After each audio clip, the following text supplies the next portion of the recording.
To je úplne normálne.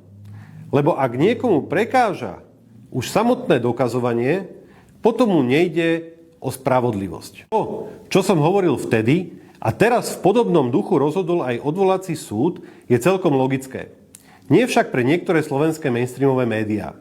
Podľa toho, čo podsúvajú verejnosti v týchto dňoch, by bolo celkom v poriadku, aby ste bez dokazovania museli zaplatiť 10 miliónov a ešte žiaducejšie by to asi bolo preto, že platiť by mal minister tejto vlády, ktorú mainstreamové médiá neznášajú. Tak ako súd, aj ja som presvedčený, že takto spravodlivosť fungovať nemôže.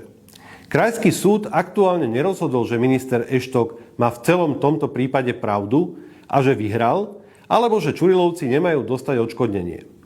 Rozhodol iba jednu jedinú vec, že v takomto prípade má prebehnúť dokazovanie. Že súd má skúmať okolnosti prípadu a že sa majú vypočuť argumenty strán. To je úplne normálne. Lebo ak niekomu prekáža už samotné dokazovanie, potom mu nejde o spravodlivosť.